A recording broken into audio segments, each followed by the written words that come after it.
लेकिन इस दौरान कांग्रेस ने आदिवासियों का न विकास दिया और न ही मान सम्मान दिया।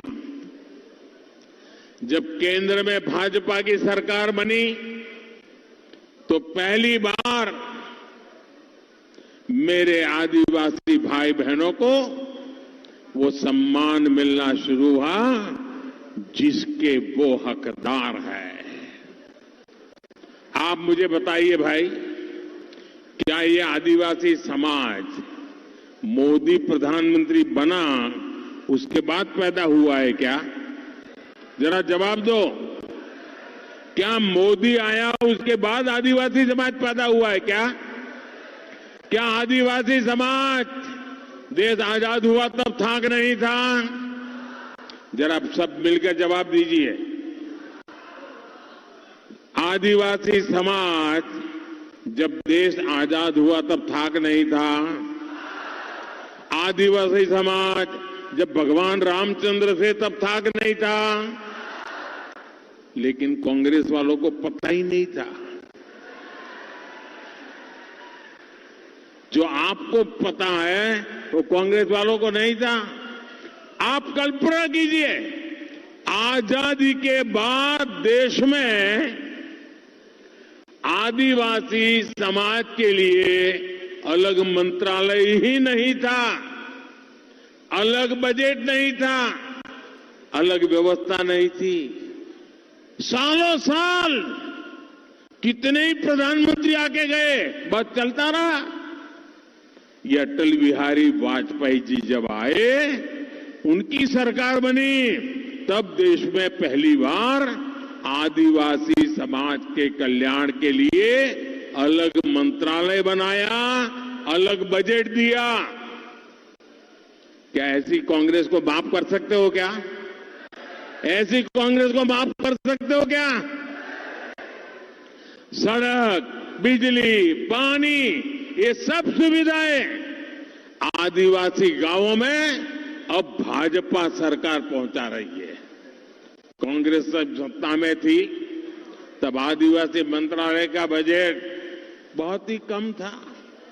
आज आदिवासी विकास के लिए भाजपा सरकार का बजट, मेरे पहले 10 साल वो थे ना, उनकी रिमोट सरकार चलती थी, याद है ना? उस समय बजट बहुत कम था, लगभग 1.25 लाख करोड़ रुपए का आज बजट है। हमने एकलव्य मॉडल स्कूलों की संख्या में 5 गुना से अधिक बढ़ाई है। हमने लाखों आदिवासी छात्रों को मिलने वाली स्कॉलरशिप में भी बड़ी वृद्धि की है।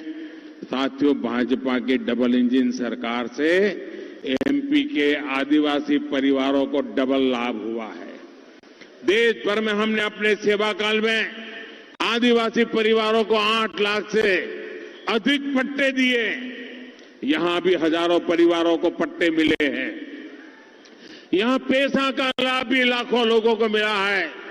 साथियों, देश में कांग्रेस की सरकार जब थी तो भूख से मौतों की खबरें सबसे अधिक आदिवासी क्षेत्रों से ही आती थी। मैंने तय किया कि आदिवासी परिवारों की चिंता हमेशा हमेशा के लिए दूर हो। और इसलिए मैंने, जब कोरोना का कठिन काल था, चारों तरफ मौत मंडरा रहा था, तब मैंने तय किया था किसी गरीब के घर का चूल्हा बुझने नहीं दूंगा, किसी बच्चे को भूखा सोने नहीं दूंगा, किसी मां को आंसू बहाने पड़े ऐसी नौबत नहीं आने दूंगा। और इसलिए मैंने मुफ्त राशन की योजना शुरू की। मुफ्त राशन मिले। आप भी यहां से बहुत लोग होंगे जिनको आज भी मुफ्त राशन मिलता होगा। अब ये 30 दिसंबर को समाप्त हो रहा है, लेकिन मेरी आत्मा कहती है ये तो पुण्य का काम है, इसको बंद नहीं कर सकते हैं।